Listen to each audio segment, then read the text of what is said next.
All right, now it's time to get into WWF Monday Night Raw for September 22nd, 1997. Woo! An unbelievable episode. 2 big historic moments that take place on that. But before we get into the review, Tony, let's take a look at what was going on in the world of wrestling around the time. Wow. With the TNA wrestling. sucks, right? Oh, wait, TNA's not even out. TNA doesn't exist yet. WCW might suck, though, in the words of I Meltzer. don't believe But that. I doubt that. 97 WCW rocking it. Anyway, go on. It was probably better than this. But yes, let's take a look at what was going on in the wrestling world with the Wrestling Observer Newsletter. From Observer Newsletter, September 22nd, 1997. In USWA news, Tony, what do you know about the USWA? We watched one of those matches for Patreon before. Do you remember which one it was? Jerry Lawler. It was, I'm pretty sure, the Christmas Creature match was USWA. Holy shit. Yeah, that was Kane. Which was a double feature episode with Orton versus David Otunga. Oh, okay. I think Jerry Lawler is all I know about USWA, right? Well, that's pretty fair. Or Jerry Jarrett ran it, right? That's all. I know a little bit about it. Honestly, I don't know too much about it, but what I do know is that Jerry Lawler is getting sued here, Tony, because of the USWA. Oh, really? Okay. Mark Selker, one of the 3 Cleveland-based part owners of the USWA, filed a lawsuit on 9/11 against Jerry Lawler and Larry Burton. What? The latter of whom controls the other 50%. Larry Bird? Did you say Larry Bird? Larry Burton. No, not my bird. Larry Bird's running this thing? That's crazy. Okay, go on. Whom controls the other 50% of the ownership, charging fraud in the sale of the company. Lawler was served with lawsuit papers by an armed guard at the television tapings 2 days later. The lawsuit against Lawler and Burton alleges mail fraud, theft by fraud, fraudulent business practices, and fraud as it relates to the sale of the company. The claim of the suit is that Lawler and Burton doctored the books to inflate the value of the company. Syndication profits and potential were inflated. Expenses were understated, and the defendants withheld important information from them, including the knowledge of the expected time slot move on WMC. There have been rumors of criminal charges being filed as well, but at press time that hadn't happened. Lawler claimed that it was just a case of people buying a business, then losing money in the business, and then suing the previous owners. So both Lawler and Burton claim that the Selkers had done this same scenario with 2 previous businesses in an attempt to gain complete control of the company and remove Burton from the company. Wow, that's crazy. So that's Lawler, insane. yeah, it seems like they're saying that Lawler and this dude just completely lied about the business and then sold it, and Lawler is saying that these guys do this all the time to try to make their money back. Dude, it's crazy that you said they served him papers at the show. I thought that's the at the TV thing. tapings by an armed guard. I think that's crazy. Like, they know what you'd be, so they give you those papers. They've done that before. They've done it in a wrestling ring before. I swear that happened before, but I don't remember who got served. But somebody kind of. I will tell you one story. Yeah. This is, I don't know what year this is. I want to say 01 or 02, maybe even 03, when CZW did the IWA Mid-South invasion. They wanted to use real cops for it, to arrest the IWA guys for running in and like fucking up Zandig and shit. So they got the local Philly police to agree to do it by agreeing that at the end of the segment, a cop in the ring would be allowed mic time to telling the crowd that deadbeat dads need to pay their child support because Christmas is coming up and they're coming for them. So they wanted in-ring time to tell the fucking deadbeat dads in the crowd to get their shit together or they were coming for them, and they had warrants and shit. So yeah, CZW got them to agree to do that by doing that. That's crazy. That's insane. And like that, yeah. So they arrest like Ian Rotten and JC Bailey, put them in a car. Zandig's bleeding in the ring, and there's just a cop with fans throwing chairs in the ring. By the way, yeah, I'm gonna arrest you because you didn't pay your child support. That's insane. It's That's fucking crazy. ridiculous. That's awesome. Yeah. Very CZW. In ECW news, there were no shows over the weekend. All that was said on television. So this is around the time that Todd Gordon was the mole getting out. Yes, he was getting out of ECW. All that was said on television about the Todd Gordon situation is that Paul Heyman was on and announced that Gordon was no longer commissioner due to time constraints from having to raise a family and run a family business. Oh, yeah. We all know how that played out. Which was not what happened. After the breakup, the two made an agreement not to say anything bad publicly about the other, largely because mudslinging back and forth would wind up with both covered in dirt. From what we've been able to ascertain, when the change in ownership went from Gordon to Heyman, the deal was that Heyman would assume the outstanding ECW debts, which Heyman believed was in the $140,000 range, but turned out to be closer to $400,000 due to some outstanding lawsuits. Heyman had about 4 months remaining on paying off Gordon. Dude, fuck me. That's crazy. I mean, we talk about, Paul Heyman money problems all the time, but Heyman taking over a company that he thought had $140,000 in debt, only for it to be like almost triple that, is fucking brutal. How that would even stay in business for another month, let alone years. Yeah, you know like, what I mean? how the fuck it survives until 2001? There's 5 years left of this place. Yeah, that's. I mean, I know a lot of companies run off of being in debt. You know, I guess that's not $500,000 in debt. Fuck yeah! At that time too. Come on. Well, that's why I can't pay you, Tommy Dreamer. I guess that's a great, you know, like you have that story off the rip. You can always just tell people, oh, we're in debt because of Todd Gordon forever. Yeah, you're right. And he stole our talent, took him to WCW. Sorry, just incredible. Not this week. You got to work Todd for free. Gordon. Just Incredible does come up here, by the way. I have to tell you that. Okay, let's go. But in WCW news, Tony, Hogan's contract expires at the end of the year, and he's already sent feelers to Titan Sports about returning for a big run. Yeah, I bet. This is September of '97. Hogan is supposedly sending feelers to WWF about coming back. No, this is fake. Hogan's telling Eric What do you mean? Bischoff What do you mean, brother? Why would I lie about that, dude? He's telling Eric Bischoff, oh, WWE wants me, and then get that bigger fat contract. But that is correct. Because Meltzer says the general belief is that Hogan has no intention of returning to Titan, but is using it as leverage to get a better deal. Hogan has incredible leverage right now, as the execs at Turner probably feel the company turnaround and staying in the position is more due to Hogan. Not that he isn't a strong part of it, than it really is. In addition, his contract is due about the same time as he's scheduled to drop the title to Sting at Starrcade. So he can use should have got a tan, brother. Should have kicked out of my move, dude. So he can use doing the job as even more leverage, because if Hogan doesn't put Sting over at Starrcade, it'll flatten out Sting big time and make this entire year of him not being on the road be almost a waste. Hogan that is what happens. Sting isn't that what happens? He wins the belt and then he wins the belt. Then Hogan wins the belt back right away. Yeah, like immediately. Yeah. Because and like doesn't Sting win it in like a fucked up way where like the ref fucked up the dude? So it was, what's his name? Mark Nick Curtis. Patrick. Oh, no, was it? Nick Patrick? Yeah, Nick Patrick. Some reason I thought it was Nick Patrick. Nick Patrick, yeah, because he does the weird count. Nick Patrick does that weird that's count, right. You know? So he was supposed to do a fast count, and then apparently the story was somebody told him to do a fast count, somebody told him to do a regular count, so he just met in the middle somewhere. I don't know. Oh, that's right. Yeah. I think that's right. Yeah. So, sure. But anyway, yeah. So Hogan should have tanned, brother, and then he would have got a run, brother. That's what Eric Bischoff said. I remember he said, "Yeah, that's what." Right? Yeah, I do remember that. What the fuck? What was that about? He said Sting should have tanned.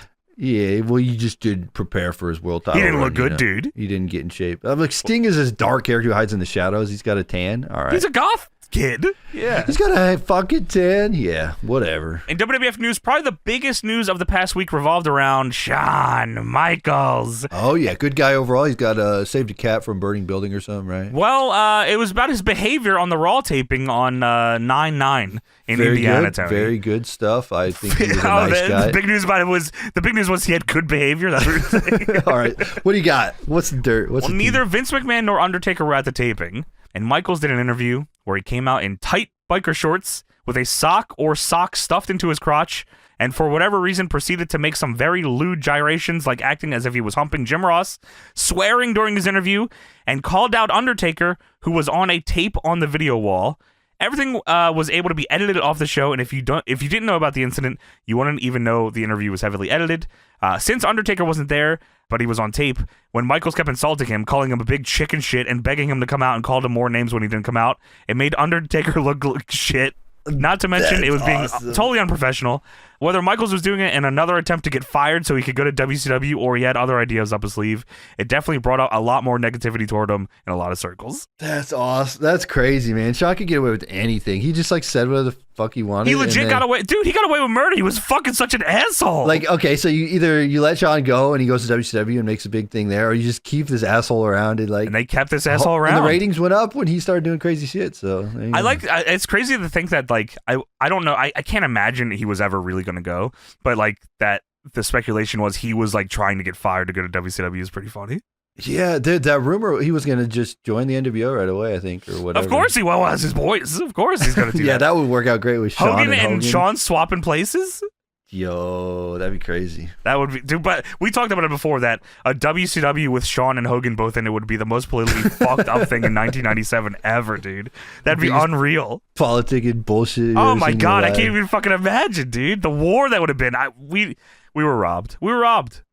Paul Heyman asked WWF to release PJ Walker from his contract, was turned down. What are they doing with PJ Walker? You know who PJ Walker is? Yeah, what are they doing with him? What are they doing Just with incredible. He's fucking goddamn. He's got a mask on. What are they doing with that guy? The Portuguese Man of War. That's what he's doing. He's the Portuguese Man of War, man. What, they got him in 97 WWF? Well, maybe Vince was looking out for him. Don't sign this guy. He's going to kill your company. From September 29th, 1997, in ECW News, Heyman stated this week on the internet that he's got so much confidence in his shows from now on, if any fan that attends the shows doesn't like the product they've seen, they have until intermission and he'll give them a refund. Do you think that ever fucking happened? I don't know, maybe, but that's... Oh, sorry. I meant the intermission tomorrow. Get the fuck out of my face. You have to send in a request to ecwrestling.com. And send us $10 shipping and handling, and we will give you the money back. And send us a money order envelope. Send us your bank account, and we will get the money transferred right away. We'll put it right in. Yes, we'll put it right in there. From the Observer, October 6, 1997, in ECW News, the family of Eric Koulas filed charges against Jerome Young, a.k.a. New Jack, for assault and battery and assault with a deadly weapon stemming from the November 22nd incident in Revere, Massachusetts. This is, of course, the mass transit incident. But the charges were thrown out, citing a lack of evidence and feeling that this case would be better served in a civil lawsuit rather than with criminal charges. The Koulas family has yet to file a civil lawsuit against ECW, and no doubt the filing of the charges, which actually took place several weeks ago, was a tactical move to strengthen a potential civil case. But with the charges being thrown out, it won't end up helping their case. It would be foolish to try and predict how this would go if there was a case filed. However, there are a lot of statements that Koulas has made in the media regarding the incident that could backfire on him. However, the potential risk to ECW of playing the tape in front of the unpredictable jury could be huge if it were to get that far. The book Rise and Fall of ECW also states that the medic crew carried Koulas out. He was escorted by Tommy Dreamer, who held his hand to comfort him. Passing by the audience, Koulas giving them the finger in an attempt to continue playing the bad guy. Authorities later determined that Koulas had lied to Heyman about his age and experience. He claimed to be 21, but he was actually 17. He also claimed to have been trained by Killer Kowalski, and his father vouched for him, but Koulas was never trained to wrestle. And Heyman said Koulas' dubious credentials as a student of Killer Kowalski were endorsed by Tiny the Terrible. And obviously they talked about it in Dark Side as well, the one about New Jack, and his family did not participate in that, of course. And crazy that happened, and crazy that if that happened now, I can't even fucking imagine what that would have done to a company. The business would be done, man. It would have shut the company down. Like, a company doesn't... You can't keep running after that, right? Not only would it hurt the wrestler that did it, but also the whole company, the whole scene would be crazy. Yeah, it's fucking... Yeah, it's insane. But, like, it just goes to show how fucking, different things were there. There's so many layers here, though, that he was, like, 17 years old instead of 21, and then it's, like, this whole... And then, like, they fucking got away with it, you know what I mean? Whether or not, this or that, but, yeah, they fucking... They fucking won. Crazy enough. That's crazy. That's insane. Couple things here in WWF, and last thing here, sorry, WWF news. Shawn Michaels, Helmsley, and Chyna are the new Clique. When do they start becoming? When are they DX? So it's coming up, right? It's got to be soon, right? They just call them because they start together, doing. So right? according to Wikipedia, they're all like together, starting in August. Sergeant Slaughter calls them degenerates, I think is what happens. That's and then right. They become yeah. Degeneration X. But Shawn Michaels always called his fans the Clique. When he was a New Generation guy, he was like, these fans are did he? Are the okay. Yeah, so like all of his fans were the Clique, and he'd do the Too Sweet to the fans. It was like here we go. On screen, the name was taken from comments by Hart, who on several occasions called them nothing more than a degenerate. And then the following week, on October 13th, 1997, Michaels made D-Generation X the group's official name. Yeah, dude, it's crazy story ever. Triple H is like, yeah, I'm in the Clique. I'm your friend now. I'm gonna drive you guys around. Yeah, right. Okay, great. Yeah, that's awesome. So I was like, sure, whatever, fuck it. Okay. But that is it for the Wrestling Observer portion of this. And now it's time to talk about WWF Monday Night Raw for September 22nd, 1997. All right, in over 100 countries, in 7 different languages, to more than 500 million viewers each week, the World Wrestling Federation, the worldwide leader in sports entertainment. The world wasn't watching yet, but they were the leader in the world of sports. The worldwide leader. The worldwide leader in sports. Only and 7 languages. We have not discovered any more languages yet. We don't know any more. But more languages are coming. Wrestling is international language, so it doesn't matter anyway. Well, the show starts with a Madison Square Garden hype video because that is where this Raw is coming from, Madison Square Garden. The most famous arena in the freaking world, I tell you what. I don't know why it's the most famous arena in the world, but... Well, because this venue has championed itself, Tony. Oh, yeah, it is Jim Ross. As the marquee for greatness. Hogan, Bob Backlund. The most famous arena ever. Fabulous Moolah, Don Morocco. The marquee for greatness. Piper hitting Captain Lou with a picture. Andre chopping King Kong Bundy.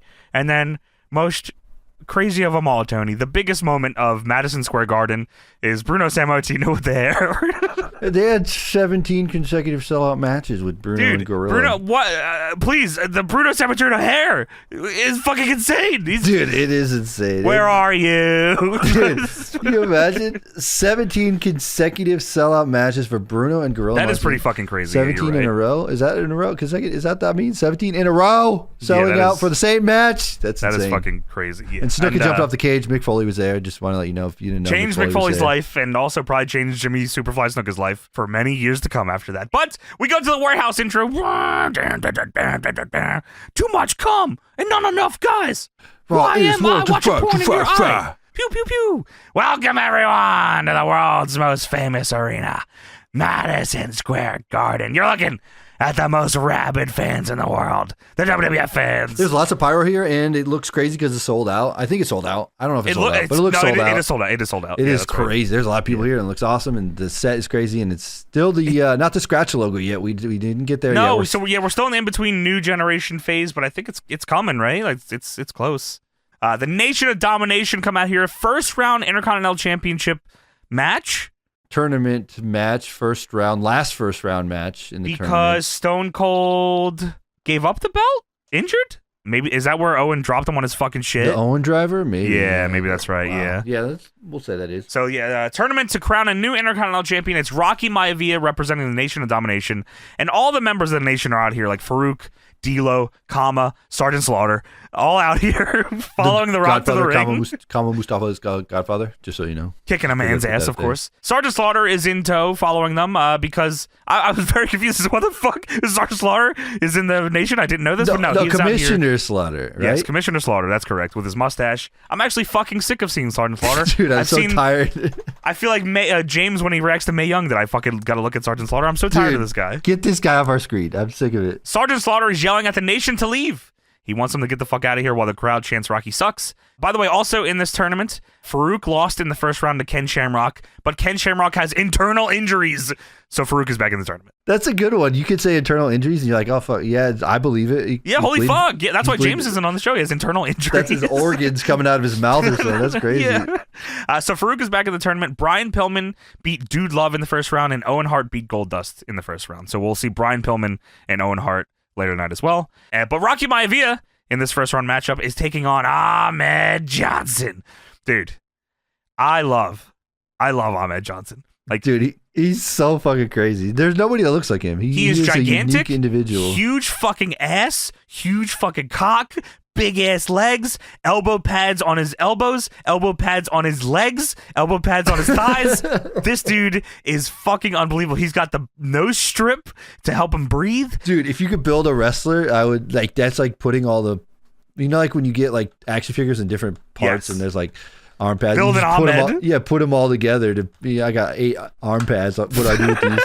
Put them all together. Dude, I was thinking about it. If Ahmed had gone to ECW instead of WCW after this run, he probably would be regarded as one of the best of all time. Could you imagine? He would just have the dude. Ahmed could have the Psycho Sid run.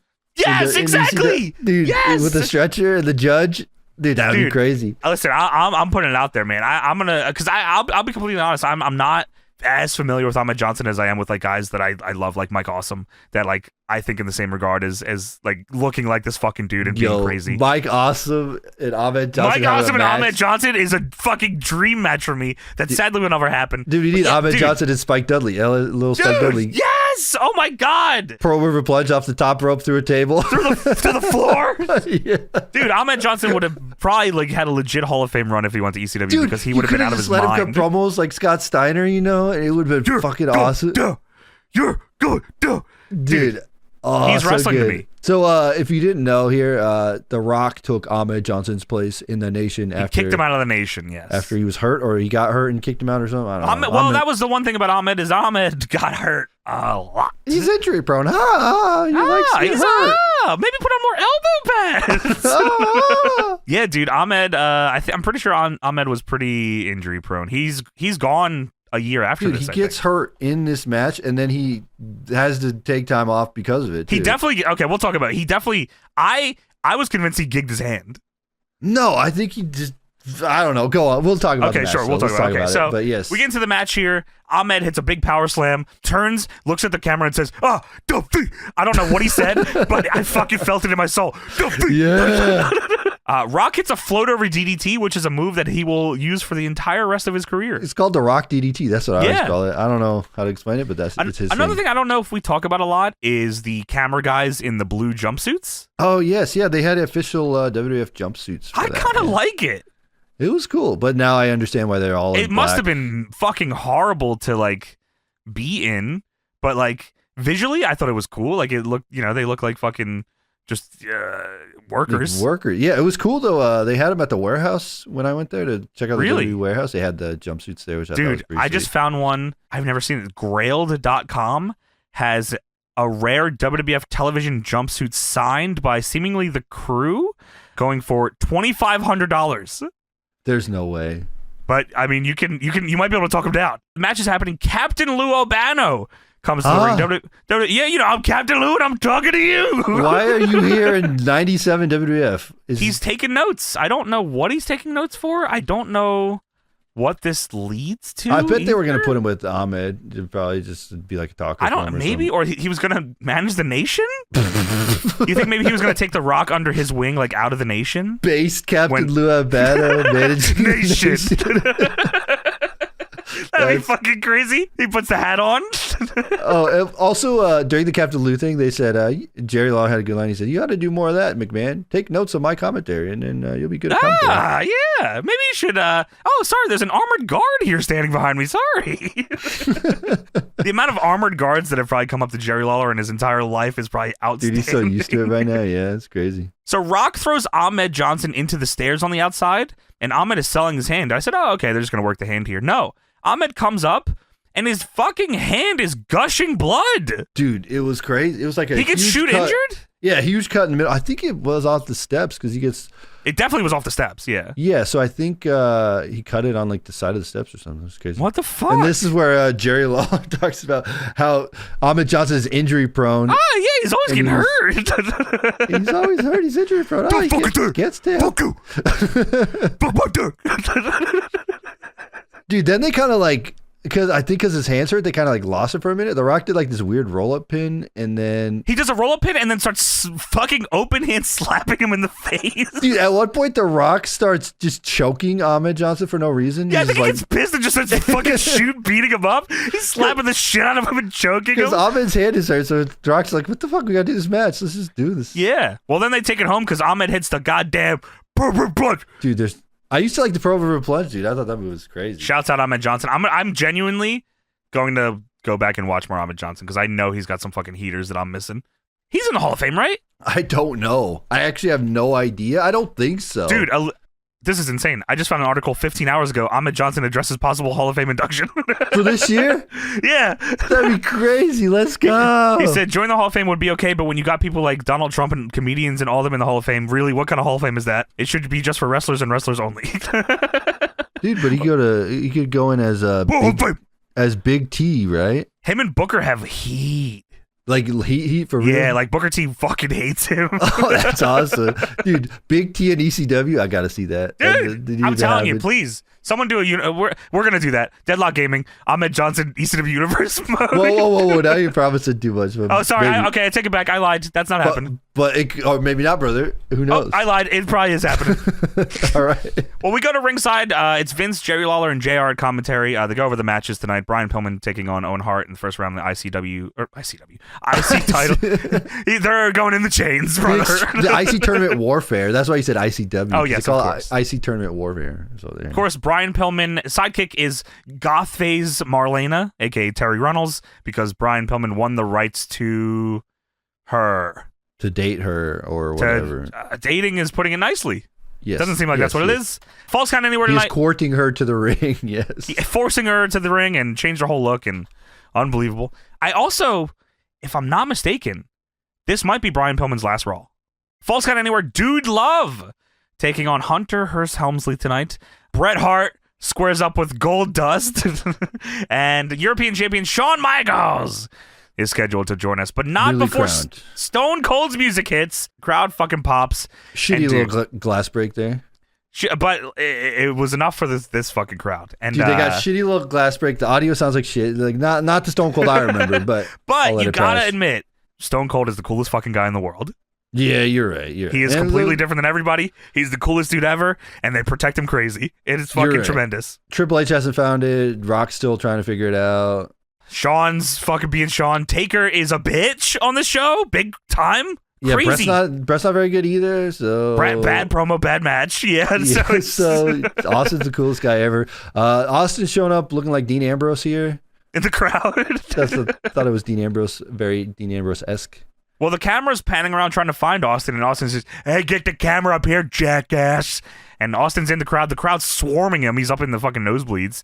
And Austin says, "Ain't no way you can have a Monday Night Raw in New York City without Stone Cold Steve Austin.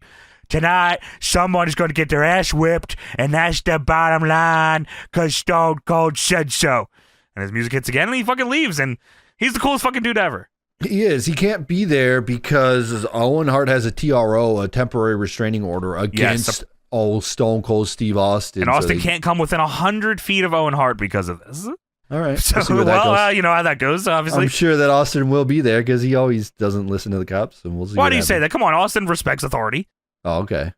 We go to a picture, and it's The Undertaker up next. Dude, riveting. In my mind, I was like, wow, is this going to be, like, because I was like, is this going to be an all-timer bad Taker promo? But it's actually just a normal Taker promo. So wherever you think of Taker promos is kind of where this fits. Yeah, you're right. Yeah. Makes sense. But before we get to that, Tony, we have to go to Evil Dr. Madness Laser Zone. What? Yes, Evil Dr. Madness Laser Zone, which is, of course, a warehouse that is haunted by floating head Freddie Blassie with an eye patch. Dude, get the hell out of it. What's Freddie Blassie? I'm so fucking sick of seeing Freddie Blassie. I'm sick of Freddie Blassie, dude. Also, this is Sable's secret mission, they say. Welcome to my laser tag battle zone, Agent Sable. Prepare yourself for my first challenge. So it's Sable and her challenger, Howard Finkel, in laser tag, because this is advertising a fucking laser tag, like kids. Laser with a Z, by the way. Laser with a Z, yes, of course. And Fink is here, and he's battling Sable in laser tag. Ladies and gentlemen, let me make the following announcement. Gotcha, Sable. Please refrain from smoking. Gotcha, Sable. Please do not throw any objects. Gotcha, Sable. And then Sable shoots Howard Finkel with a laser gun. She plays like a crazy noise in his ear or something. There's a loud ass noise, and then good night, Fink. Good night, Fink. Join us next time for another installment of Laser Tag. See Sable's secret mission, dude. This reminds me of the Karate Fighters tournament. Yeah, same thing. It was I think exactly the same company, thing, maybe. But I want to know how this works. They weren't wearing any packs or anything. You know, like you got to wear the vest or whatever. Dude, Howard Finkel was wearing his regular suit, and Sable was just in fucking leather. They didn't have any of the shit on. They just had a gun. I wonder if they shoot the gun. You know, you shoot the gun. I don't know if that's how it works. You want to buy that and try it out? See if you can find it on eBay. Maybe we'll play it. Let's see, secret weapon. Sable's secret weapon. Evil Dr. Madman's. There's no fucking way that would fit me. Goddamn it! I'm gonna find it out. Well, Tony, the Garden that we go outside and they show the marquee for Madison Square Garden. The Garden. It says the Garden PlayStation presents Raw as War. WWF sold out. So PlayStation, big sponsor for WWF at the time here. Yes, they probably sponsored by Nintendo and all these every fucking thing else. Of course, Stridex. Can't forget Stridex. That's coming up. Oh yes, they stun the pimples or whatever. Floyd Patterson, fucking rub acid on your face to get pimples off. Get more greasy, as we talked about. Super greasy and fucking annihilate your fucking pores. Floyd Patterson, who JR says one of the greatest fighters of all time, and today's chairman of the New York State Athletic Commission. I just want to say, in other news, fuck the New York State Athletic Commission. fuck them forever. Always and forever. If you ever wonder why we don't run New York, it's because the New York State Athletic Commission. Thank you very much. Then we go to a recap. WWF One Night Only, which is a pay-per-view they did in England, which the big marquee match was Shawn Michaels taking on the British Bulldog for the European Championship. And controversial match, Tony. Dude, they were trying to start a riot or something out there. That's insane. Dude, the way they controversial match that I'm pretty sure, of course, from what I remember, Michaels politic to win. Yeah, I bet. And the build to this match is that it's obviously, you know, Bulldog's fucking home country. And Bulldog, his sister, he is dedicating this match to his sister who currently has cancer. She's there. His family is there. His wife is there. They beat him for the European Championship. It is, dude. That's unfucking believable, man. Unfucking believable. Yeah, he fucking beats him, and then China beats up his wife after the match. Dude, because she comes in to like help out or whatever, and then like China comes in. Yeah. Dude, the most disrespectful shit of all time. The crowd throws shit into the ring. Yeah, it is gnarly. It is fucking gnarly. That's crazy. But now we go to the Undertaker Town Hall. Undertaker comes to the ring, dead man style, with the robe and the hair. No commentary during his entrance, which I found was like a shut up. It was a choice. I don't know. Whatever. Yeah, probably to make it feel like more spooky. You know what I mean? Sure. Yeah. Vince is in the ring with a microphone, and he says, "Ladies and gentlemen, the Undertaker." And Vince says, "Undertaker, it's going to be Hell in the Cell." This is actually something I wanted to ask. Maybe the viewers can tell us when this actually made the shift, or if anyone knows. It starts as Hell in the Cell. When did it change to Hell in a Cell? I imagine it was just, you know, people just started saying it like that, and it naturally became that way. But, like, is it Hell? In my mind, it's Hell in a Cell for Mankind's match. That I don't know. I know the pay-per-view is always in a cell. Yeah, and the pay-per-view is Hell in a Cell. Yeah. So when was the shift to Hell in the Cell? And what do you prefer? What do you prefer, Tony? I'm indifferent. I don't know. I didn't. I think Hell in a Cell I'm so used to that's the one I like. But Hell in the Cell maybe sounds cooler. Hell in the Cell. Yeah, Hell in the Cell. The ominous cell. Yeah, that's kind of better. I think that's better. Well, Vince says you and Shawn Michaels at Bad Blood. Yet another twist has been added to this matchup other than Hell in the Cell. An announcement this morning that the winner of this match inside this huge steel cage apparatus will face the WWF champion at Survivor Series. The largest cage in the history of the WWF. This time for the first time with a lid on it. Nobody comes from the top. The bottom of the ring will be searched thoroughly. There's one way in and one way out. Which is funny that, like, they immediately kill that whole thing. Yeah. Kane just gets in. Yeah, you're right. Wow, I didn't even think about that. They couldn't go one match without blowing that nobody could get into. The first time ever, Kane comes and rips the door off. But I guess that's, that made Kane's thing even bigger because no one's supposed to be able to get in. But yeah, which is crazy. The European title, coveted European title, is not on the line here, of course. Oh, yeah, why did Taker not want the European Championship? And they're skipping right over it because the winner gets a WWF Championship match. So yeah, I guess you're right. Yeah, Shawn Michaels just sits with that belt for a minute. You're right. And then he drops it to Hunter. We watched that. Wow, that's crazy. Right? We watched that on the Christmas episode. Yeah, he does. That's dude. That's insane. So like, he does nothing with that belt. That's all. He just fucking won it because he wanted it. He politics to win it and then does nothing with it. That's fucking nuts. That's Shawn Michaels in the 90s for you. Well, Taker says, well, first off, Bret Hart, the day will soon be upon you. When the repair comes, I wrote repair, when the Reaper comes calling. When they're going to repair the cell. The Repo Man comes calling.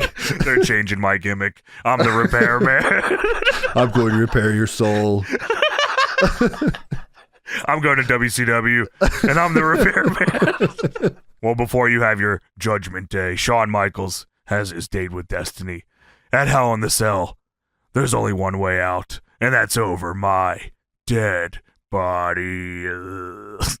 Well, Shawn Michaels is super not intimidated, so much so that he comes out here full music with the belt, dancing on the stage, and then proceeds to run down Undertaker for the rest of this promo with no response for the Undertaker, and then does it again later.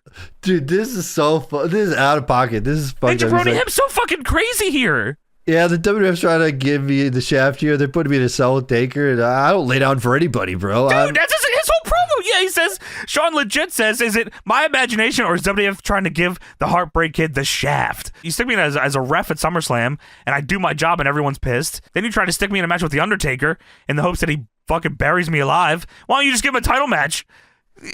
Because I'm the only man to hold every title in the company. You got the nerve to ask me to earn it? You know who the hell I am? Dead man, I got news for you. Unless you're a real hot mama, which you ain't. I'm glad he had to fucking specify. I don't lay down for anybody. And I got news for you. At Hell in the Cell, the Heartbreak Kid is going to do what he always does, and that's be one step ahead of you, and you, Vince, and each and every one of you people. And Undertaker, I will bring the pain, and Dead Man, all you got to do is show up. That is the end of the promo. Dude, he has something. He says like this crazy line because he's like trying to talk about In Your House. I don't know what the fuck this line was. He's like, the Heartbreak Kid is looking for a garden party, and HBK is in the house. What? Garden party? The garden in the house. You know, the little house they had in your house. Oh, yes, of course. Because he dances on the house or whatever. He's looking for a little party. Dude. And yeah, completely like just destroys the Undertaker here. Shit on everything here. Yeah, like listen, we've talked about it a lot. Undertaker stunk, but they, in my mind, he was protected as like this scary fucking dead dude. But Shawn doesn't give a fuck. He's not afraid of him. Thinks he's gonna whoop his ass in Hell in the Cell. He's not afraid of the gimmick. Not afraid of the Undertaker. Jumping ahead a bit, Bret Hart also not afraid of the Undertaker.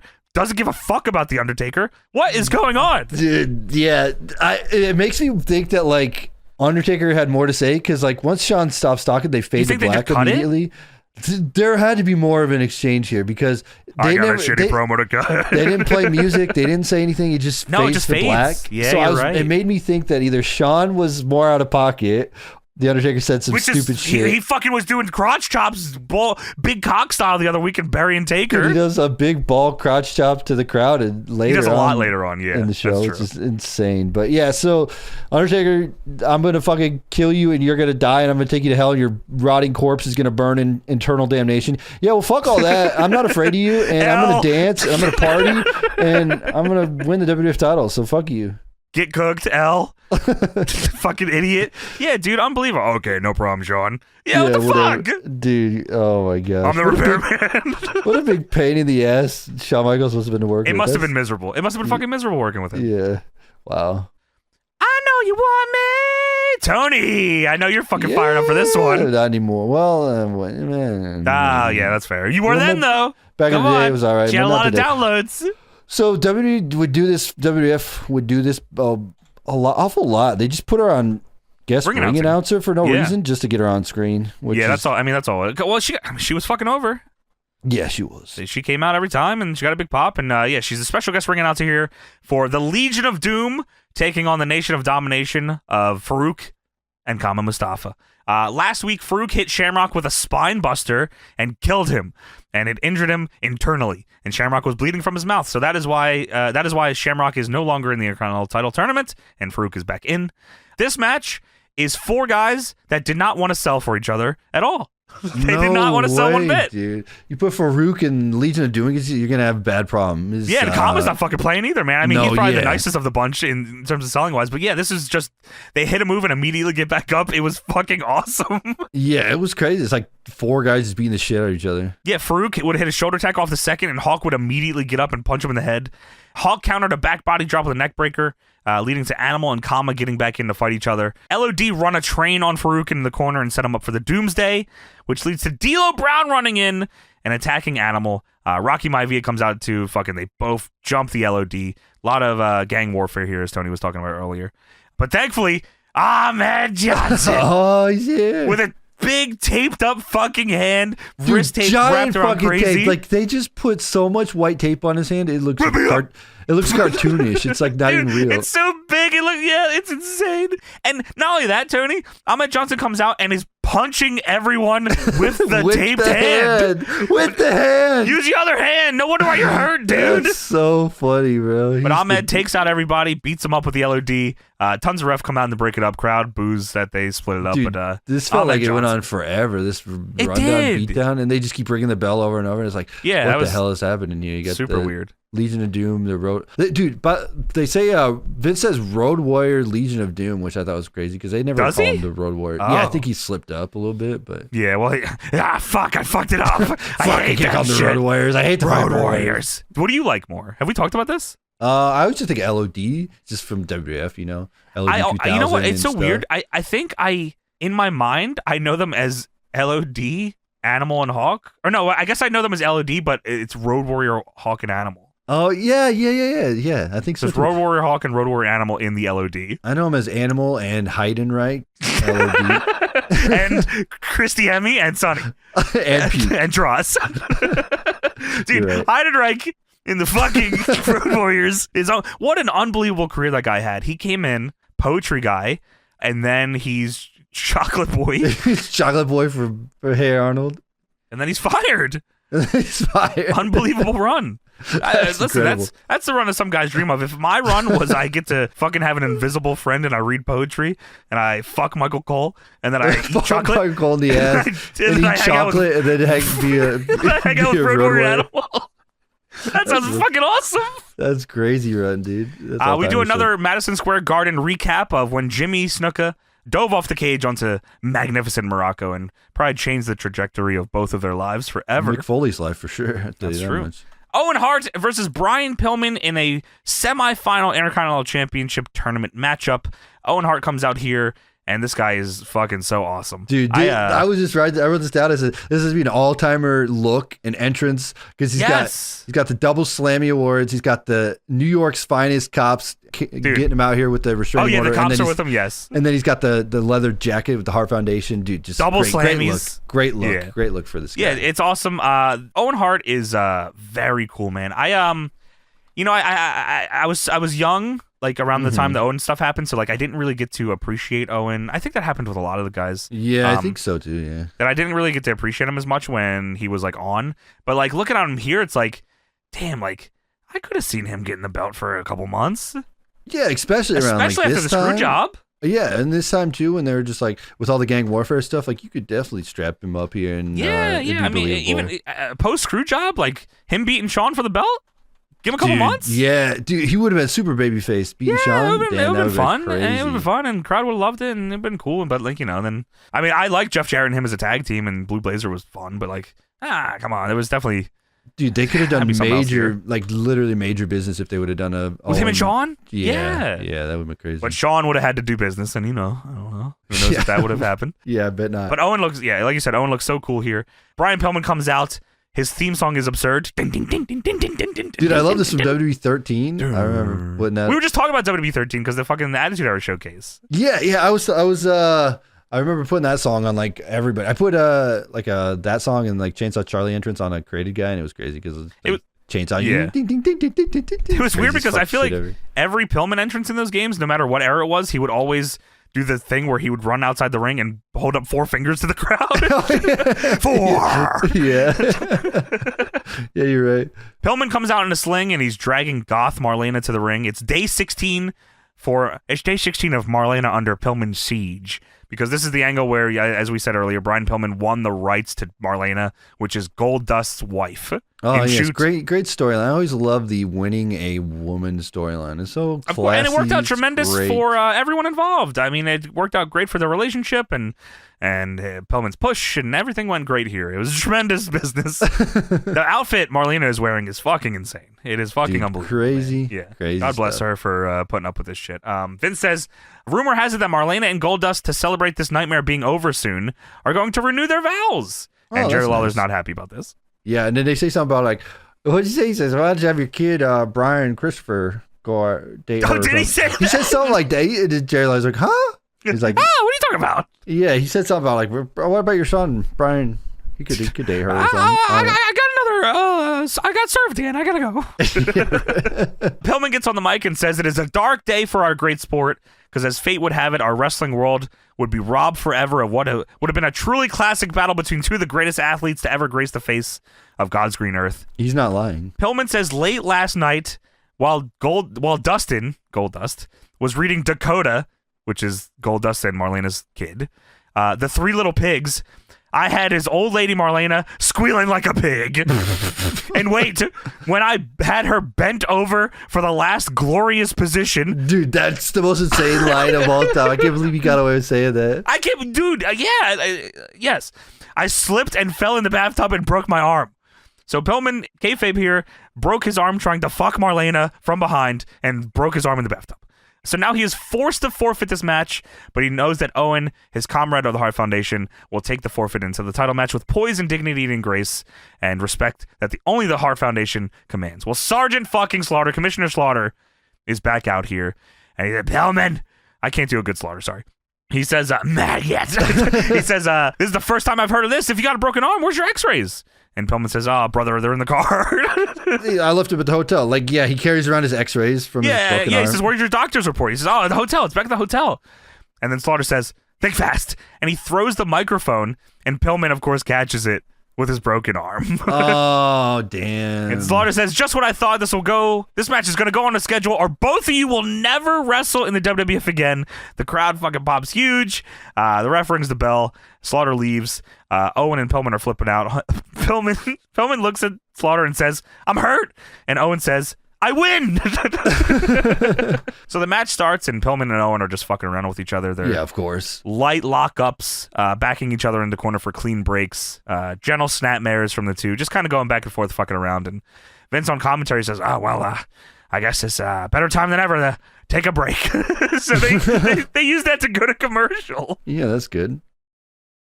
We get a commercial for 6 of the greatest WWF superstars of all time, and you can now own a piece of them, Tony, with trading cards in Stridex pads. That's right. Look for specially marked Stridex boxes, Tony. Collect all 6 cards. There's 3 cards in each box, 6 cards. You gotta get 2 boxes if you want to get them all. That's kind of crazy deal there. I know there's some card heads that listen to this pod. I'm sure you're into grading and the stuff. Please, if there's any Stridex WWF trading cards on the market, please send them our way. We want to get into the Stridex collecting business. Also, we're still looking for the Stridex Triple H poster. Never have discovered that to this day. Well, during the break, we come back. Pillman was hit in the back of the head with a purse by Marlena. But of course, Pillman, for some reason, thought that it was Owen that did this, got pissed at him. So Owen got pissed back, and they started fighting, and Owen threw him into the stairs. Oh, yeah, and this is where they say Stridex are as effective against pimples as the Stone Cold Stunner. Of course, that's right. Well, we'll see how effective that is later, of course. Yeah. Owen and Pillman both duck clotheslines, hit the ropes hard, leaping crossbody into one another, and they crumble. Eventually, Goldust runs down to the ring and attacks Brian Pillman. Please keep this in mind. He attacks Brian Pillman. The bell rings, disqualification. Pillman gets out of the ring, grabs Marlena, they run away, and Goldust eventually cuts off from the refs. He's able to chase after Pillman. Owen then gets on the mic and says, "This was a hard-fought battle, but I did it. I'm in the finals." What? How? How did Owen win? Because Goldust. That's why. DQ. He attacked Brian Pillman. I think he hit Owen Hart or something. No, he did not. He attacked fucking Brian Pillman. Are you sure? I think it happened. I don't know. God damn it. And while Owen celebrates his, I want to dedicate this win to my loving brother, Brett. Brother, without you, I couldn't have done it. And all my great fans are all around here, especially my loving ones in Canada. Well, Stone Cold Steve Austin gloms Owen from behind, crazy style. Crazy, awesome annihilates him. The cops rush the ring. They grab Austin off of Owen and threaten him with a nightstick. They're surrounding Austin. Dude, I don't know why I wrote this down. I wrote Stone Cold uses foul language when he's just yelling. I feel like they said that commentary, so I was like, he was just saying shit. Okay, so he definitely flips him off heavy and yells, "Fuck you." Foul language. It's not wrong. Vince throws his headset down and gets on the mic. He said, No, wait a minute. And he gets in the ring. He separates the cops and Austin. Vince is in the ring now, and he says, "What's the matter with you? Get a hold of yourself." Seeing Vince interacting in him and Austin don't hate each other here. So like Vince is like on his side, and seeing like a normal interaction, quote unquote, normal interaction with these two is very jarring. Yeah, it's super like down the middle Vince. He's not taking a side here. He's just trying to explain. He's trying to help Stone Cold. Like this is like Vince's gripes here are all fair. Yeah, even on commentary, I think JR and King are like, oh, yeah, that makes sense. Oh, yeah. Yeah, of course it does. But Austin here. is, of course, he doesn't give a fuck. Vince says, what's the matter with you? You had to forfeit the IC title and the tag team title. He wasn't super Vince voice yet, but that's all the only Vince voice I got. I guess I get good guys and bad guys. Yeah, it's like it's that kind of voice, yeah. Everyone can understand why you're upset. They understand you're upset that you can't compete, but don't break the law. And Austin, I don't know what this was. He steps by Vince and then leans over and starts poking his head at the cops. Is he telling the cops to hit him with a nightstick? I don't know what that was. Poking his bald ass head. Vince says, "Don't you understand why you're not allowed to compete? Don't you know why? See, don't you know you're not physically able to compete? Your doctors say you're not ready. If you compete, you can injure yourself for good. You can wind up paralyzed." And there's a shot here. It's fucking. I was dying laughing. It's Austin on the left, Vince on the right, and the shot towards like the entranceway. And there's one fan holding up a really big sign of just Stone Cold staring directly into the camera. I saw that too. It's like fucking scary. It's not even like it's like I don't know what it was from. Shot. It's like Stone Cold at his house or something. It's like so weird. It's like a blown up poster. It kind of reminded me of like the background. When Stone Cold and Sean were drinking beers in Texas in that one room. It kind of reminded me of that. I wonder if it was like it's like this, and he's got like these big eyes, like these big. You can see they're blue from a mile away. Yeah, he just printed out a giant poster of that. That's or maybe insane. it came like a magazine, maybe, but it was gigantic. Oh, yeah. But they definitely that was crazy because you got Stone Cold and then that sign like directly just in the back. staring. Your beady little eyes staring at you. Vince says the WWF is not going to let you do that to yourself, Austin. These people don't want you to wind up in a wheelchair. Austin is frustrated. He's pissed. He's pacing, looking at his watch, looking at Vince, folding his arms. Vince is, very reasonable here. He says, don't you know people care in the WWF? We care. They care. And that's all it is. You just got to go with it. In other words, you simply got to work within the system. And Austin says, you know as well as I do that this is what I do for a living.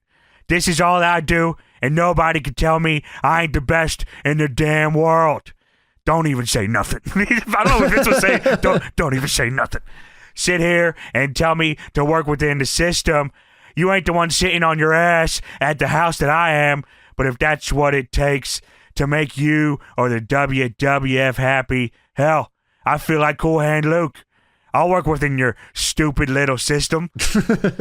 I appreciate the fact that you and the World Wrestling Federation care. And I also appreciate the fact that, hell, you could kiss my ass. Stunner to Vince.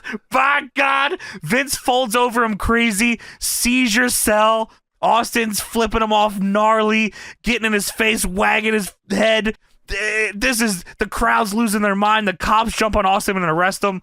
This is the coolest dude in the entire world. Coolest thing ever, bro. That line, I appreciate the fact that you and the World Wrestling Federation care. I also appreciate the fact that, hell, you can kiss my ass. You kiss my ass. Stunner. All-timer. I mean, people make fun of this Vince cell, but I kind of love it.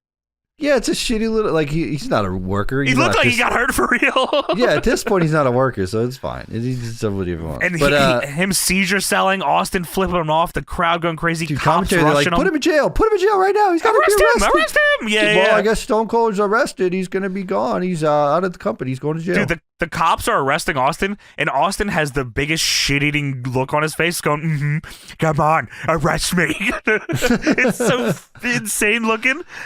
This is a part of it that I don't really remember that is very strange to me. Maybe you could explain what he was doing here when he just leaves. Austin walks up to the pile where everyone's surrounding Vince. He turns around. It looks like he bends over and starts shaking his ass at Vince. I think it's middle fingers. Oh, okay. That makes way more sense. Because his hands are behind his back, so he's trying to bend down and get shaking his ass. Yeah, he's shaking his little ass in his Kiss face. my ass. He's up to teabag him. Where?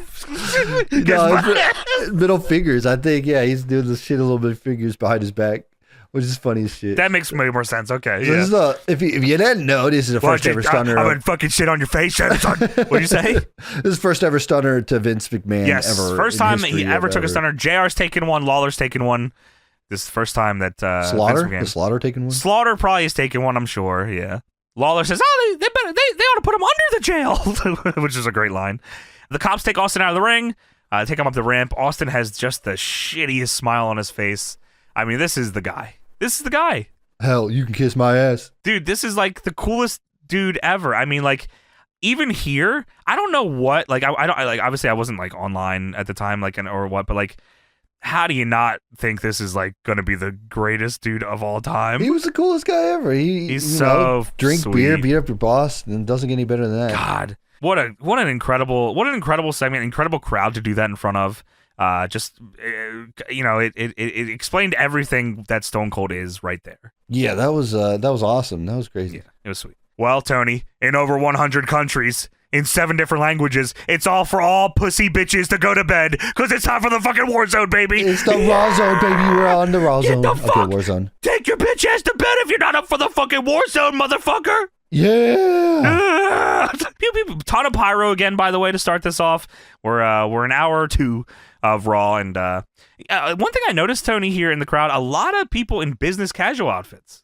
Oh, really? Okay. I guess that was just like, it was, yeah, you dress up for the wrestling. That was the style. Yeah, you're going out. You're going out Yeah, for a thing. You're going out for the wrestling, yeah. Going out for a thing. Which is crazy because it's not like that anymore. No Dude, way. no fucking way. Sweatpants. See ya. That's all, whatever. Dude, you know when I was a kid, they like fucked me up when they did this double intro, because they did the intro and then they did the Raw Zone. You thought it was a repeat? I thought I was, like, when I was a kid, obviously I didn't know Sure. what was happening. So I was like, oh, I'm catching Raw live. I didn't know, sometimes I'm like, just flipping channels, and I see the intro. Oh, so you didn't like, realize you just missed an hour. Yeah, I was like, oh shit. And then they recap it. I'm like, oh fuck, I missed an hour. What the hell? Yeah, that probably happened to a lot of people, actually. Yeah, because they did the whole intro and the in over 100 countries. The bumper all that. and the intro, yeah. Yeah. Well, I guess it was like a ploy for them to have two highly rated television shows when it was just one show, which is crazy. Well, JR says, I can't believe the heinous action of Stone Cold Steve Austin. I didn't like it when he gave me the stunner. I know you didn't like it when he gave you the stunner, Lawler. Lawler says that Stone Cold Steve Austin should be fired, and the man that should be sitting right here is going to fire you. So we go from the Stone Cold stunner to Vince. First time ever that anyone has attacked Vince like that. I mean, I think Bret Hart might have shoved him by this point, but no one's hit him with like a move. Yeah. We go right from that to Hunter Hearst Helmsley versus Dude Love in a Falls Count Anywhere match.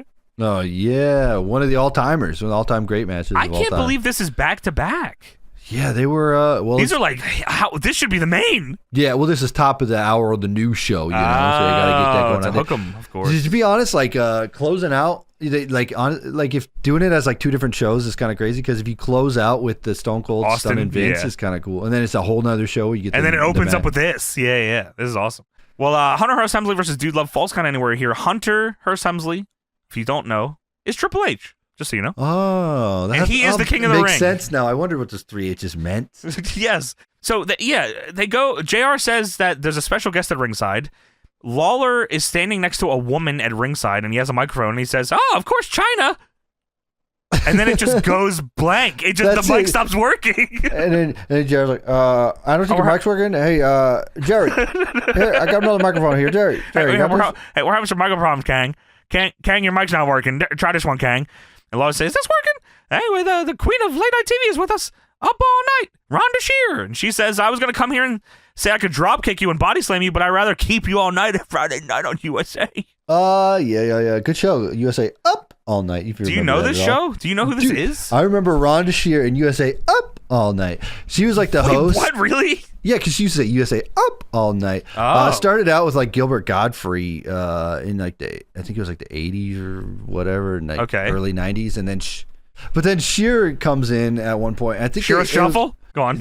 It was at like 11 p.m. or midnight or whatever, like they said, and they would air like movies that they normally wouldn't be able to have on TV and stuff. Was that where the Missy Hyatt, Scott Putski porn aired? Yeah, maybe. No, I don't know. I remember they always played like Friday the 13th movies and like horror movies and stuff on there randomly. Well, stuff like that. She looks wonderful, Tony. Apparently Duckman. Remember the show Duckman? I do remember Duckman. So Duckman was in the time slot apparently for that. The Duckman show was crazy. That's a good show. So, okay, this is one thing about this Cactus Jack thing that I don't think I remember. So they do that interview with Rhonda Shear, and they cut to the ring, and I don't know if you caught this, but Cactus Jack's music hits for a second. Yes, they do. Dude, what the fuck? That blew the whole fucking thing. I guess because either that maybe the sound guy didn't get the Iggy, which is fucking brutal, or what happened here. But yeah, Cactus Jack's music hits for a second, and then it turns off, and then Dude Loves music hits, and Tony Chimel introduces him. I said, no, I would be fucking, I would be flipping the fuck out. You can see Triple H because Triple H is like looking. Then he turns around. And then the music then the Dude Love music hits because I think he was like, "What the fuck's going on here?" Dude, I'd be so fucking mad. I mean, it obviously didn't kill it because obviously I didn't know that there was a song yet. But like, oh man, I would be so pissed. Yeah, nobody knew though, but it was all right. On the Tron, Dude Love appears. He doesn't come out onto the ramp. He comes out on the Tron, and Dude Love says, "Have mercy, Hunter, and you're a finer China." Tony sent me a link, and I posted it on Twitter. No cred to Tony of the WWE Attitude Era show. Was it called Showcase yet? It was just Attitude Era mode. It was the Attitude Era, W13 Attitude Era. Yeah. They show this exact. They mocap this exact promo, this exact segment in the Attitude Era mode in WWE 13, and it's awesome. It is awesome. I mean, we talked about it, I think, last week when people were asking us about 2K stuff. And I think this came up, the Showcase thing. Like, them mocapping full segments like this added so much. Someone else linked, like, the Macho Man promo that they did.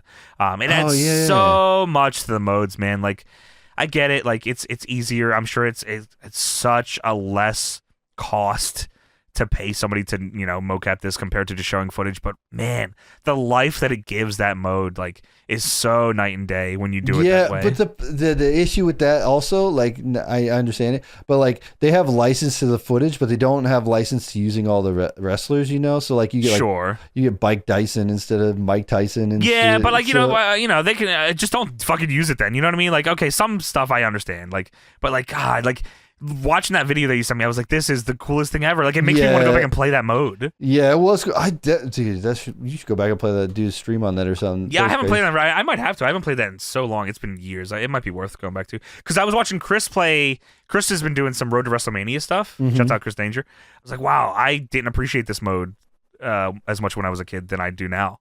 Because it's just fun.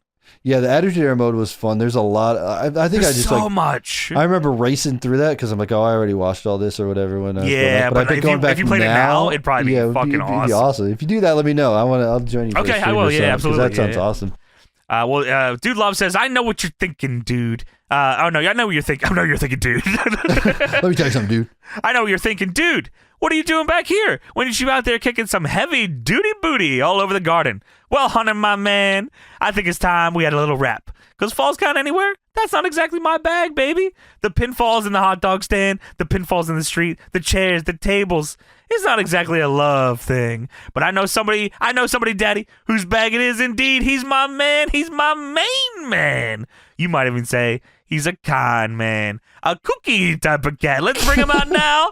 Mankind. Mankind comes in the shot. I remember watching this at my cousin's house and thinking this was the craziest fucking thing I've ever seen in my life. Because I was a kid. So I was like, how the fuck how's he doing that? Dude, I did not understand it. I didn't understand it either. I was like, how the fuck is this happening? And they did a really good job here because they didn't zoom in. It was always they never showed the actual video. It was always from the Tron, so it looked pretty good from the Tron. It looked awesome, yeah, and it was synced up well. Dude, as a kid, I was definitely convinced for a split second until on commentary they just give it away that it's his alter ego. But like, I was convinced that it was 3 different people for a good minute. Dude, they did a good job here, and it was like, this is like literally one of the most iconic Mick Foley moments of all time. It's fucking amazing, yeah. So Mankind comes in. This is so awesome. Like, Triple H is pointing at the Tron. He's confused. And Mankind says, "You're eye candy for the chicks, dude." And dude says, "You gotta tell me about this wacky match falls count anywhere." And Mankind says, "As much as I've dreamed about destroying Hunter Hearst Helmsley, as many horrible things I like to do to him, I know somebody who's dreamed about it even more. Someone who's willing to do even worse things than I am." And dude says, "Oh no, are you thinking what I think you're thinking?" And Mankind, this is a tremendous line. Mankind says, "I think I am thinking what you think I think you're thinking." Here he comes! Cactus Jack! He's back! Dude, he says Cactus Jack, he's back.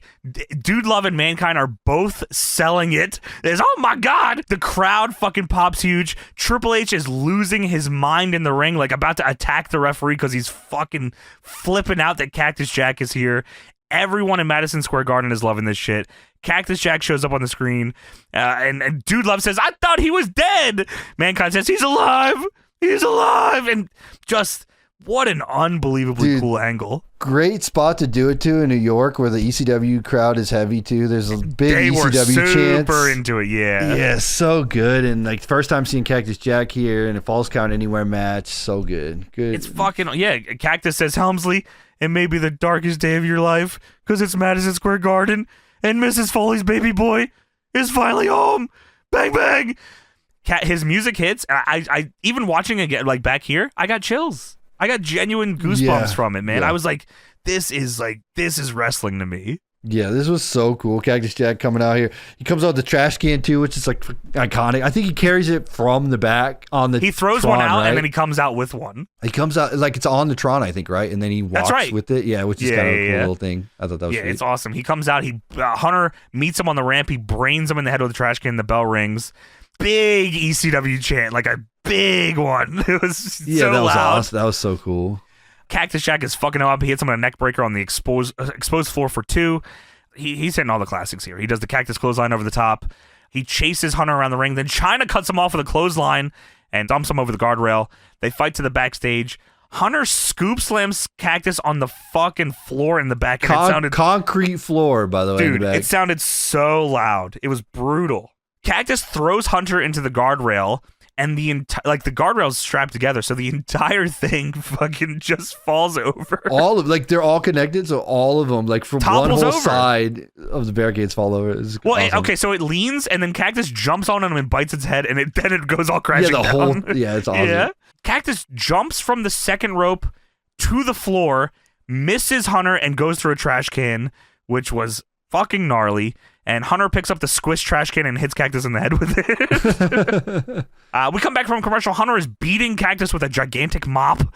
Cactus low blows Hunter on the apron, then jumps off the apron and sunset flips Hunter onto the floor. Dude, which that was is the nuts. most fucked up thing ever. I've seen He him do takes that all in of that. WCW as Cactus Jack. He does it worse in WCW. With no pads, and he just splats on the ground. It's so nasty. Disgusting. Yeah, it's it just disgusting. sounds like a sack of bricks hitting the ground. It's This disgusting. was definitely a lot safer one, but it's still gnarly to see. Yeah, it's a cool move, though. Cactus back body drops Hunter on the ramp and then does the bang bang, which I'm pretty sure this specifically is an iconic gif and part of his Tron in the future. Oh, okay. Most of this match ends up just being his Tron. Yeah, probably. Hunter hits Cactus in the head with a trash can as they go up the ramp. They're fighting up the ramp here. Hunter goes to the back. He brings out a table, puts it down, then grabs Cactus by his hair and throws him back of his head first as hard as he can into the stage. Dude, that was like right after he did they did like a back suplex on the steel ramp also. And then, and then he slams his head for no fucking reason at all. Fucking first into the stage. Dude, I bet Foley called that though. He's like, I'm sure he did. Yeah, I'm sure it was idea. Well, Hunter sets up the table. The crowd pops and chants ECW, which leads to Hunter crotch chopping furiously at the crowd. Hunter loads Cactus up for a pedigree on this table. This, by the way, is the sketchiest table I may have ever seen in my life. Yeah, they definitely made this in the back or something. It looks like I don't know what this is made of. Like it's not plywood, but it looks like I don't know. It's like a shitty table. Dude, it's the CHW tables. They took the table legs. It's close. It's fucking close for sure. They just take table legs and put their own wood on it or something. But yeah, it's like bowing when they're both standing on it. So it's about to break. Yeah, I honestly I'm stunned that it didn't break. Hunter loads him up for the pedigree on the table. Cactus low blows him and does the wedgie stump puller, pulling pile driver, whatever you want to call it, through the table on the stage. Kills Triple H and gets the win. China tries to jump on Cactus right after the 3, but she's late and exhausted. What a great segment, man. Back-to-back all-timer moments there with the stunner and the Cactus debut. I mean, it's perfect. It's perfect. The pile driver through the table, iconic moment that you see all the time. This whole match has like 3 iconic parts. Yeah, it's unbelievable. It's such a good match. The Cactus is here in ECW, and let's fucking go. Raw's back. Raw's on. Let's go. It's a fucking Warzone, bitch. Yeah. After this crazy hardcore match, we're on commentary, and Jerry Lawler says, "Oh, hey JR, can you say Survivor Series Super Sweepstakes 3 times fast?" I can't even say it. And Jerry says, "Well, And then it cuts to a video montage of fans trying to say Survivor Series Super Supper Sweepstakes 3 times fast, and no one can do it. Okay. I don't even know what this is. You have dinner with wrestlers? What the hell is this? Yeah, thing? it's you fucking have dinner with Vader or something. They Dude, show the a graphic poster is for it. crazy. I don't know what the hell this Dude, thing the is. poster is nuts. It's Vader headlocking 2 dudes and then a girl behind him looking lovingly. It's a Super Supper Sweepstakes. Have supper with your favorite WWF superstars. Watch for details. It was sponsored by Milton Bradley's Karate Fighters. Dude, this doesn't make any sense. They don't even. I don't remember this at all. I gotta wonder, find someone needs to get us in contact with who won the Survivor Series 1997 Super Supper Sweepstakes. Super Supper. There's got to the be winner a video, was Jacqueline right? Cook. Oh, you found it? I found the winner. Yes, Jacqueline. Super Supper Sweepstakes. She's from Columbia, South Carolina. Lawler wants to know what they're both going to eat. Wait, who does she pick? What? They get to pick? Oh, there's a video. Is it? Oh, okay. They have a winner, Jacqueline Cook, on the phone. She's from Columbia, South Carolina. Lawler wants to know what they're going to both eat. Both JR and Jacqueline ignore this. JR asks if she's watching the pay-per-view. She is. Then Jacqueline picks Stone Cold as the superstar she wants to have dinner with. Lawler can't believe his ears. He has good table manners. Jerry proves this by tucking his notes into his collar as a bib. Look at this video. This is all I found. I don't know what this is, but Super Supper Sweepstakes. There's like a real. What the fuck? Oh, maybe is this him having dinner, Stone Cold? Stone Cold in the limo with This is Stone Cold in a limo going to dinner with Jacqueline Cook. And then they're eating like bar food in a dining room. Someone's fucking dining room. What if Stone Cold came to your house and you had to make Stone Cold dinner? I'm going to make Stone Cold some hamburgers. DDP hamburger. Dude, what's funny about this is like, hell yeah, you would pick Stone Cold Steve Austin. Of but course. they would have like some catch. It would have to be like, oh, no, you can't have Stone Cold. I would pick Ahmed Johnson. That's cool that Austin did it too. And they got like all Austin swag too out of it. That's pretty cool. Well, good for them for doing it. And yeah, don't pick Vader. That would have been crazy. Why is that? I don't know. It's just been crazy. You just seen his boots or something. I don't know. Well, they recap the Austin Stunner on Vince, and Lawler and JR are talking about a commentary. But Lawler is happy now. He says, you know, it's not funny, but we may kill 2 birds with 1 stone. We got rid of the motor mouth McMahon, and then he'll fire Stone Cold. And then they recap the European title match from One Night Only. Well, Shawn Michaels, speaking of, is back out here. Dude, why? I thought he did his segment. I thought it was over. I thought he did his thing with Taker, and that was it. Something must have got fucked up, and this is what, in my mind, why didn't this just happen earlier? Is it just because it was hour 2, so they had to redo it, or what? They could have just recapped it or something. Maybe they were running on. Why didn't they? But why didn't they do what they do here just earlier? I think they ran out of time or something. They had to add it. Maybe. Well, Shawn comes out and what's happening in New York City? He said, "You've had the rest, and now it's time for the headliner himself." The Heartbreak Kid, Shawn Michaels, yeah. I saw a good line here was Shawn Michaels never goes on vacation because he's on a permanent ego trip.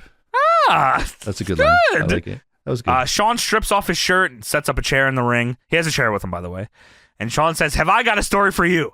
I'm sure you're all wondering how HBK became the one and only Grand Slam winner of the WWF. I'm thinking, dude, they've shown this. They explained this fucking like 3 times on the show already. They've shown it 3 times, and we already had the segment with Taker, and we already know what happened. So why? Lawler on commentary says, "I think we just told them that." So Shawn says, "I'll tell you the story how I became European champion, but before I do, I'm not sure I made myself clear earlier." Okay. Undertaker, I want you to bring your dead ass out here and face me like a man. That's right. The Heartbreak Kid is calling the Undertaker out right here, right now, so HBK can slap you around main event style. Not main event style, bro. So we go to commercial. We're back from commercial, and Shawn is still calling out the Undertaker. He's calling out. He says, "Undertaker, the Heartbreak Kid is calling you out. He's calling your name."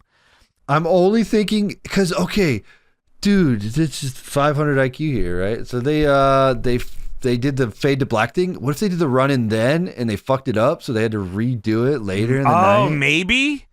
That's what I'm thinking. Oh, maybe. Yeah, that's the only I guess thing I could think of. That's the only reason. There has to be a fucking reason. There has to be. Yeah. Well, Taker's music hits, and Taker comes out. He doesn't have the robe or anything. He's just in his gear. Yeah, Taker walks to the ring, and then Hunter Hearst Helmsley runs down and tries to attack Taker from behind, but Taker catches him, turns around and gloms him. Then Shawn rushes Taker on the ramp, bashes Taker in the head with a chair, annihilates him with a chair a bunch of times. Him and Triple H start stomping out Undertaker. Rick Rude comes out in a suit. Chyna follows him. All 4 members of the Clique are stomping out the Undertaker on the bottom of the ramp. I'm very confused. I'm like, okay, someone surely is going to save the Undertaker or something here, or Taker is going to get some comeuppance. DX is going to get a comeuppance here.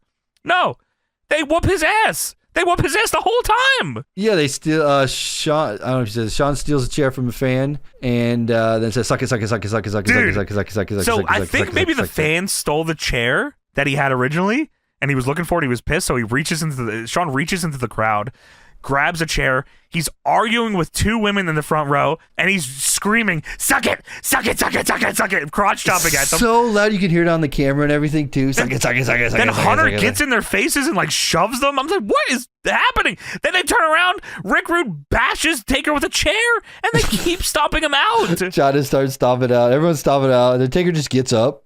he gets fucking so sick of it, dude. There must have been like an Iggy that he was supposed to like do something, but they just won't stop beating his ass. So he legit rolls over, stands up, and like they just run away. Dude, I guarantee Taker was supposed to do something and like fight back, and they just ran off like ha ha ha, fuck you, ha ha ha. We just fight fucking back, got whatever. Taker, do something. Looks like a giant bitch this whole episode. Great job. He does. He looks like an idiot. He looks like a complete idiot. Like I get that the numbers game would obviously be something there, but like he never gets anything on the mic back at him. Earlier, like obviously the show ends how it does, but like he looks like such a fucking dork. Yeah, it was bad. It was bad for him. Well, WWF Bad Blood in Your House is presented by PlayStation, and JR says, a bit of advice for gamers everywhere. Never underestimate the power of PlayStation. That's wise words. That is good. Thank you, JR. Main event time! With TV time remaining, it is Bret Hart versus Goldust. Non-title match? Not a fighting champion, I guess. Why is it a non-title match? Is it because Bret just doesn't want to defend it against fucking Goldust? They don't defend it on TV, bro. They don't defend the title on TV. Well, Bret comes out. He looks cool as fuck. He has the WWF title with him, and he grabs the mic. And Bret says, let me say one thing. I don't really hear... He fucks his promo up crazy. He says, I don't really give a crap about who wins the steel cage match between Undertaker and Shawn Michaels. It's fucking Hell in a Cell, Bret, please. The fact is, I face whoever wins at the Survivor Series. Undertaker, I never was, and I'm still not afraid of you, okay? And Shawn Michaels, after what you did to the British Bulldog, sooner or later, our paths are going to cross anyway. So your days are numbered, and without a doubt, I am the best there is, the best there was, and the best there ever will be. And New York City, you know it. And I remember that last line so vividly because it's in Wrestling with Shadows. Oh, is it? Okay. Yeah. And wow. New York City, you know it. And he points to, I don't know why I remember that so vividly. Dude, is Bret going to get a strike here for this night? I don't know. Maybe. This is a boring match and a not great promo. So I'm not giving out strikes left and right here, brother. No, I won't. Tony gives a strike. I'm neutral, and we'll ask James. No, we're not going to give him a strike here, but it was not very good Bret Hart here for sure. Not very good Bret Hart, and not very good Goldust, who comes out here in half blackface for some reason. I'm not too sure what the fuck was going on here. Absurd look, half blackface, and the other side of his face was just Dustin Rhodes. Oh, okay. Yeah, because he's broken and battered by Brian Pillman. Brian Pillman, yeah. Yeah, okay. Sure. Goldust gets up early on Bret here, but eventually this whole match is Bret Hart working over Goldust's leg, which sets us up here for the Deadlock plus 10 moment of the night. Yeah, I fucking skipped the shit out of this match, man, because I would skip. Yeah, they're just working the leg. They're just going over the leg. Which is fine. It's fine. I just didn't want to fucking see it. Psychology there. Yeah. So I skipped a bit. I would see Bret working the leg. Then I saw Bret figure 4 and Goldust on the ring post, which is a sweet move. Tremendous move. And Earl Hebner is yelling down at Bret Hart, let him go! And Bret yells back, why? Shawn Michaels comes out on the ramp as we go into commercial. We come back and Bret's still working over the leg. Goldust eventually is able to get out of this predicament, but Bret goes right back to his leg. Eventually, Goldust is able to get back up on Bret, punches him in the face from the inside to the out, which was cool. Goldust whips Bret into the corner. Bret gets the boots up as Goldust rushes him in the corner. Bret loads up on the second rope, jumps off. Goldust gets a boot up, but Bret catches the boot, puts Goldust in the sharpshooter, and beats him. He just fucking beats him. Yeah, he does. Yeah. He beats him, holds onto the sharpshooter as well, won't let go. Earl Hebner screaming at him. Shawn Michaels runs down and jumps Bret from behind. Now, there's two interesting things here that I want you to note, Tony, that Meltzer also noted, but I noticed it, and I'm glad that Meltzer wrote about it here. Okay. So one of them was that Bret Hart no-sold all of Shawn's offense here. I did not pay attention to that, If but you that is go back awesome. and watch this, Shawn is throwing punches at Bret. Bret is not registering them one iota. Not one bit. He is just staring at Shawn and throwing punches back, and Shawn is selling crazy, and Bret is just stone-faced looking at him. It is so Dude. fucking funny. You got to go back and look at it. They're like all-time hatred for each other on the road to Survivor Series. Well, I mean, This it's is fantastic. it's coming up. Yeah, Survivor Yeah. Series is fucking where that. But yeah, Bret super no-selling Shawn is awesome. Hunter hits the ring. They both are jumping Bret. Owen gets in the ring and crazy double legs Hunter from behind almost kills him. Bulldog limps down to the ring to get involved. Rick Rude in suit comes out, jumps the Bulldog. This is the other funny part here, Tony. Jim Neidhart in black sweatpants comes out, hits the ring, and attacks Rick Rude, which he was not supposed to do, Tony. From The Observer, September 29th, 1997, Meltzer says, fun to see Neidhart attack Rude, who by agreement isn't allowed to receive any blows due to his legal settlement with WCW. Rude didn't seem too happy about it, and Bret didn't sell for Michaels either. So I guess maybe when Rude left WCW, there was like a lawsuit because of his Lloyd's of London disability policy. Crazy as shit. And then he goes back and joins the NWO. It's the most fucked up situation of all time. Lloyd's of London used to write policies for professional wrestlers, and they were expensive. If you were to become disabled as a result of your work in the ring, you would get a sizable payoff. In Rick's case, I think it was $350,000 or $450,000 payoff, somewhere in that area. But once you took that check, you couldn't wrestle again. Getting that check means you were permanently disabled. You had to get a doctor to examine you and sign an affidavit saying that due to your injuries, you were no longer able to perform in the ring, and that was the end of your career. So that would trigger the payoff from Lloyd's of London, and that's what happened with Rude. And then It's probably a smart policy to have if like you're a worker. Hey, if I can't ever wrestle ever again, I need to get paid. Yeah, exactly. But he wasn't supposed to get touched here by Jim Neidhart. Is that gonna blow his whole shit? Yeah, he has to owe like the government a ton of money. That'd be crazy. And then I think Rude wanted to wrestle when he went back to WCW. Let's see. Bischoff here says a couple years later, wrestling was getting hot again, and so many wrestlers, especially Rick, was relatively young at the time. They missed being in the ring. They missed the connection to the audience. They know in Rick's case, physically, he knew he could get in the ring and perform. That back injury he had, whether he got over it or whether it was really never that serious, as he made it out to be, in order to collect that insurance policy. Whatever the case may be, I don't know. But Rick knew that he had to get back in the ring to perform, especially when the NWO started to get hot. He wanted to get back in the ring so badly, and he couldn't understand, much to, in some ways, he had an attitude when they were discussing earlier on. Well, if you could afford to pay Hogan this, why can't you pay off my Lloyd's of London policy? So he did want to wrestle when he went back to WCW, but they wouldn't pay off his Lloyd's of London. Oh, so that's all you got to do? You just pay back what they gave you? You just pay back what they paid you, and you can just wrestle again. What? That's fucking crazy. That's kind of hilarious. Yeah. Neidhart's out here. He attacks Rick Rude. They're trying to even up the odds here. The Undertaker finally gets to do something here. He comes out. He starts clearing house. And he's attacking everyone. He's attacking the Hart Foundation, and he's attacking the Clique. He's attacking everyone. Then he double goozles Bret and Shawn and double chokeslams them to put them away to end the show. Finally, something cool for The Undertaker. That was probably the coolest thing he's ever done in the entire Attitude Era. The double chokeslam. Yeah, and then he goes on to lose to Shawn.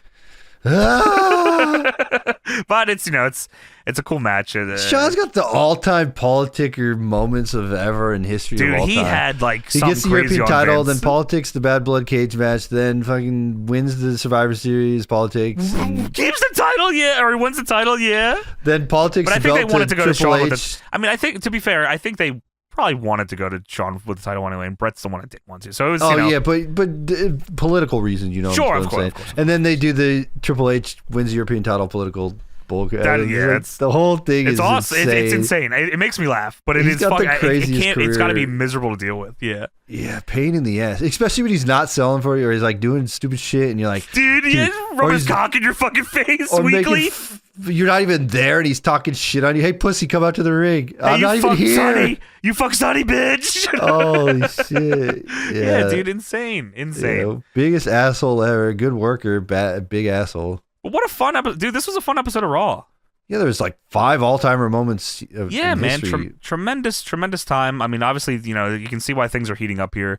You can also see where there's issues that seem to come up a lot in the Observer backstage-wise. But fun show, man. The Vince Stunner and the Cactus Jack thing. But I will leave this, hoping everyone talks about Ahmed Johnson. Yes, please recognize. Dude, ECW run with the judge and the stretcher. And it's got to be talked about. It's got to be fucking talked about. It's got to happen somewhere. Some universe it will happen. That's it for WWF Monday Night Raw, September 22nd, 1997. And